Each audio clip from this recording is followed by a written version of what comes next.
What video game would you wish to play again for the first time?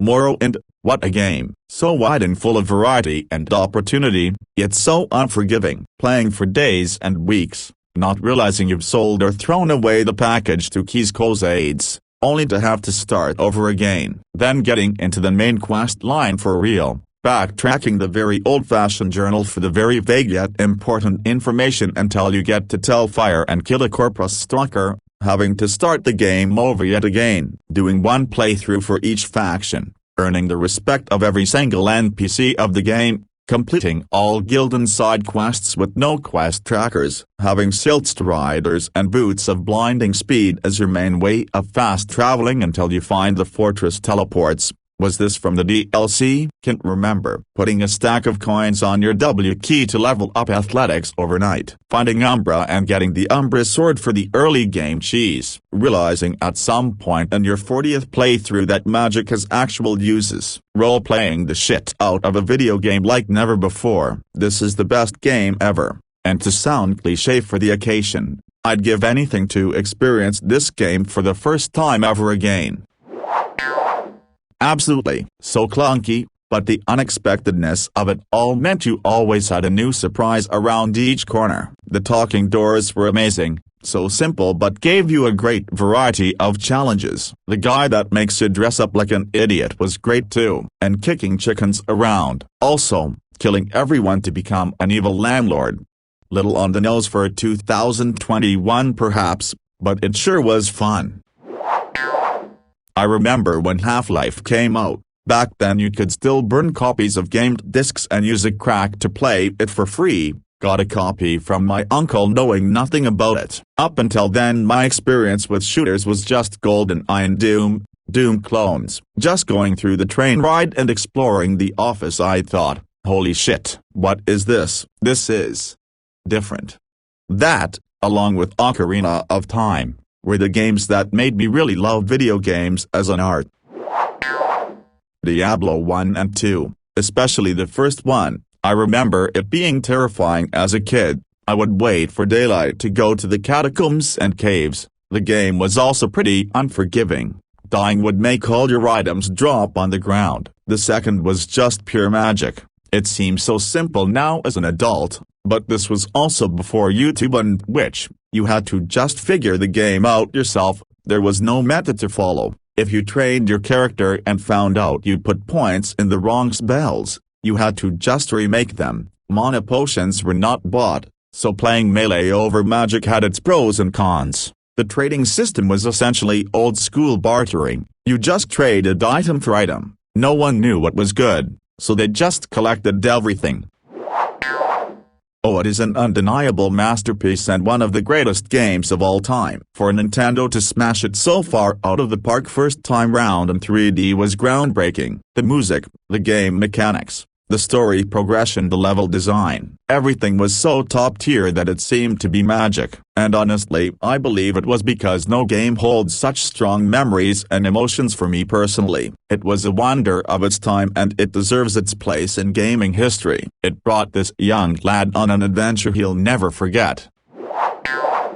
Elder Scrolls 4, Oblivion. Went to my uncle's house for Christmas break. He had built his own PC and for 2 solid weeks I played the game for at least 16 hours a day. Had to go back home though and I never played it again. I've always had it in my mind to build my own PC, never have before, and playing it over again, maybe with some mods to update the graphics, but the quest lines, side missions, items, magic, etc. just blew me away like nothing else had. Edit, holy shit, I didn't expect this to blow up the way it did. I've been talking about this game for 10 years and nobody I've came across has played it before. Seeing this game get this kind of love warms my heart. Oblivion was a close follow-up for me. It was my first open-world game, and first RPG I ever really got into. I sank hours into it, exploring that world, doing quests and stuff. I wasn't really paying attention when I started, so I wasn't following the story at all, and would just kind of stumble into the story stuff at random. I also killed the Dark Brotherhood guy that first talks to you, and spent the entire rest of the game in his robes. Not sure if it was the first game that ever implemented it, but those seamless transitions in, out of the vehicles was so slick. It felt amazing being able to quickly hop in and out of a warthog or ghost to grab ammo or health, or to dodge behind some rocks and flank while your marines laid down covering fire with a J&G gun. It feels so odd to say it now, but I remember getting in and out of the warthog in the second level repeatedly, and just driving it about over the lumps and bumps of the terrain. Plus, as everyone else has mentioned, the game oozed atmosphere. It just pulled everything together in a way that really worked thematically, and the twists of the plot worked really well, mechanically and narratively. Also, fighting hunters would be amazing to experience again. A case of just 2 enemies in an open area, yet still somehow being an amazing combat encounter. I love how the game managed to keep things so varied with so few enemy types. Man, my soul was taken the day I joined. My overall feel was kinda like a medieval Lord of the Rings type game. The swords, shields, suits of armor, white and black knights, goblins, wizards. You could be Aragorn and Legolas, Gandalf, Saruman if you wanted, with dragons to fight and all sorts of beasts. On top of all that, the adrenaline you got knowing if you died you lost it all, not banked OFC. I loved the merchandising, even being able to scam it taught lessons. Going onto the Wildy was the best PvP area in any game I've ever experienced, again just to the risk of losing it all. Dueling at Lumbee was also wild off like the original Champions of Champions, going on all day. Then Castle Wars if you wanted a slightly safer war zone was again fantastic. Some games should have just been left how they were born. It's one thing to grow up a game, another to change its identity. Oh, I still play and have subs granted, mostly just log in to do daily, but I'm almost 6,000 days old, haha, 20-year cape due in a few years.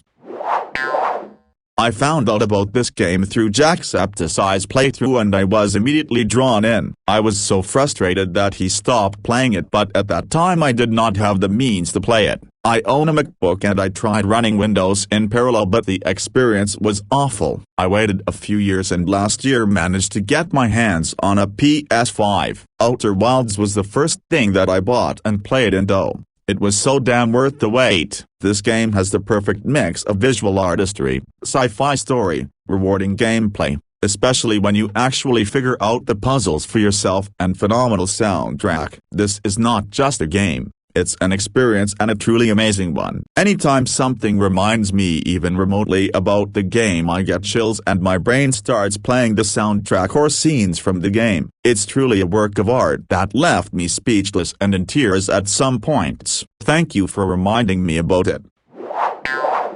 It's a game about wonder and exploration. You find out everything by yourself, no hand-holding. The first time I played it, I found myself completely immersed in the game, wanting to explore every single path, a thing I never do in other games. First time you take the lift down to City of Tears is gaming porn. Additionally, accidentally stumbling upon deepness and getting lost deep inside it, being unable to find my way out, and without a lantern, is one of my all-time favorite gaming moments. Just pure intensity and wonder, and fear.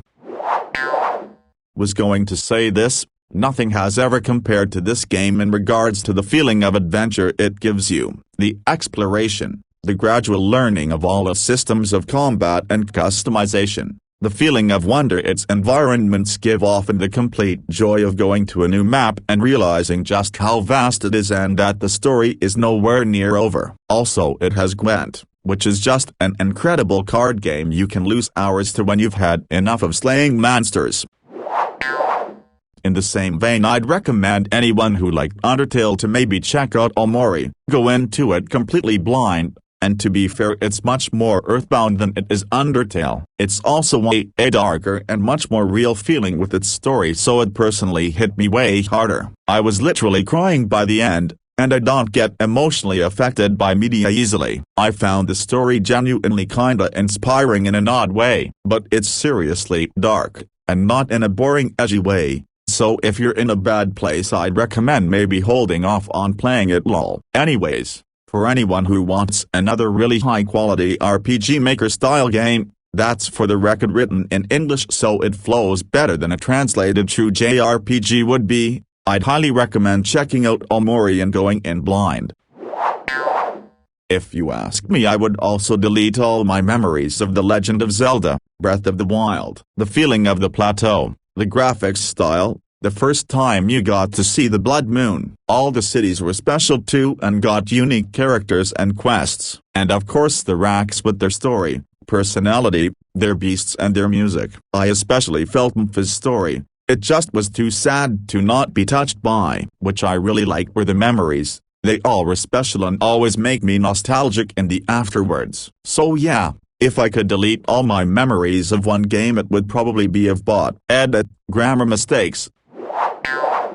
Okay, I'm going to be showing my age here. Ultima 5, Warriors of Destiny. Ultima 6, The False Prophet. Ultima 7, The Black Gate. Also, Heroes Quest 1, before it was renamed to Quest for Glory. Space Quest 3. Final Fantasy VII, Zelda, Twilight Princess, Civilization 4. That is my list of games that I would love to play for the first time again that I haven't already seen listed. Of course, I would love to experience almost all the Elder Scrolls and Fallout games again for the first time, with some exceptions. I almost forgot X-Wing, TIE Fighter, and X-Wing vs. TIE Fighter. I sunk so many hours into those flight sims.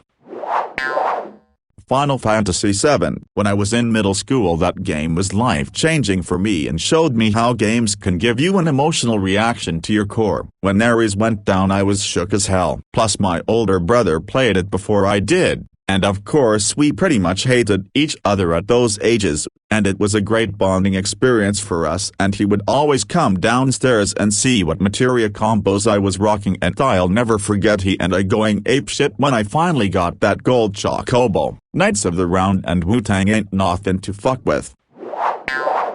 I remember every evening after meal my sister would watch this series on TV, which I didn't like PC. It was very girly even for a 7 years show. So I would jump on my dad's lap together on the PC helping him, or rather just watching him actually, play this game. I found it super interesting and creepy at the same time, especially Rayman 2 I found very creepy. So we wouldn't play that one that much. But to just be 7 again and jump on my dad's lap to play Rayman 3 together, for one more time. Oh, what do I miss those times. Frown. Rayman 3 is still my #1 favorite game, and that would never ever change. Sadly Ubisoft killed the character BC of those stupid Drabides, which became more popular to where they're now even in a game with Mario and not Rayman. Geez, I could cry of how sad this is.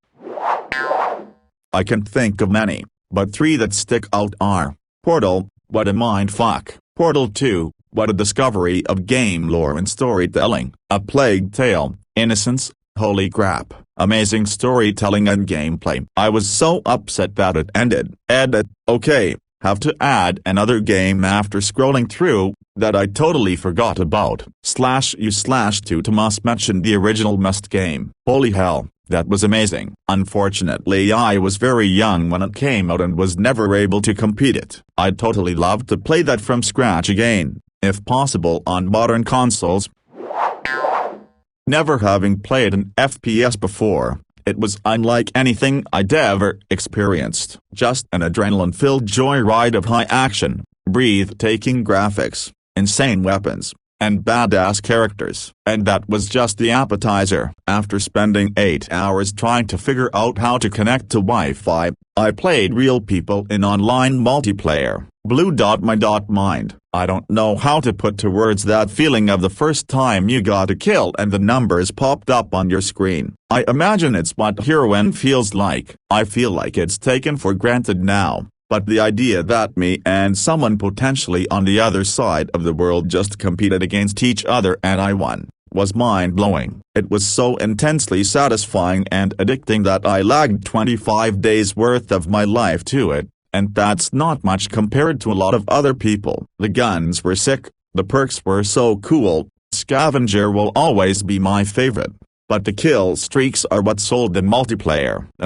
Predator, Chopper/AC-130, unbeatable. That game just had it all. It got a bad rap for a while because of the failure to keep up with community complaints, but I will never forget how much fun that game was. until the second DLC. Best game ever. This will most likely get lost in the comments since I'm so late, but I thought I should get this out. It has to be Minecraft. I remember watching videos and the whole concept of building stuff and crafting was so cool. None of the stuff you see today was there back then. Simple vanilla Minecraft. I was in love. I remember watching a video that said to build your base on top of mountains, and in the night I'd hide inside and be so afraid of what's outside. Then I remember hearing about Herobrine and it freaked me out so much. It's not the same anymore, but those were good times, haha. It's a mobile game, but I don't care. Alter Ego was such a good game. The storyline and the soundtrack was amazing. My only problem is the grinding part, but you gather up ego while you're doing something else, so it's not a big deal. There are personality tests and it helped me learn quite a bit about myself. I'm currently trying to replay it to see if I can get a different ending because last time I got the true ending, I think, but yeah, it's free and the sequel Alter Ego Complex is pretty cheap. The Beginner's Guide. https://n.wikipedia.org/wiki/the_beginner%27s_guide. It's a game that explores the hidden struggles and endless possibilities of game development. Part of what makes this game so effective though is how every level aims to surprise you. You can go through a whole normal-looking level only to be shown that the game developer hid a complex structure behind the level's walls. You can visit a mysterious cabin and be delighted with one of the most relaxing minigame of chores you'll ever find. Even with subsequent playthroughs, there's nothing quite like playing this game for the first time.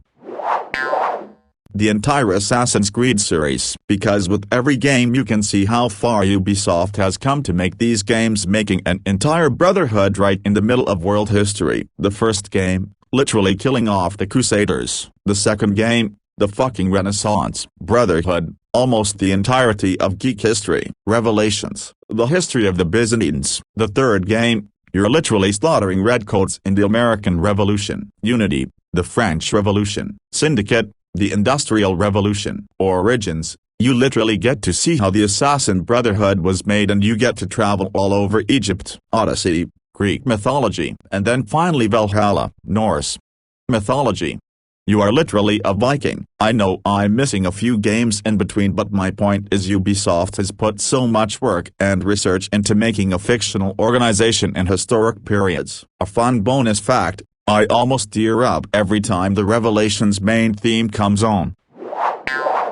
Both Red Dead Redemptions. There was a point in RDR1 where you come across a man crying over his dead wife just off a trail. The first time I ran into him, I thought it would turn into a side mission, so I kept waiting for the blue dot to pop up on the mini-map. So I waited, and waited, and waited. No blue dot. He just kept crying. Eventually I got off my horse to see if that would trigger the mission. Nothing. Nothing changed. He kept crying, wailing, bawling. I put my controller down and just watched. Was this a bug or environmental storytelling? I waited some more. Then he pulled a gun. I scrambled for my controller. This man was going to shoot me and I was going to die. Did he blame me for killing his wife? Did he go crazy in his grief? I pushed all of the buttons in a panic, fumbling for whichever one would pull my own gun.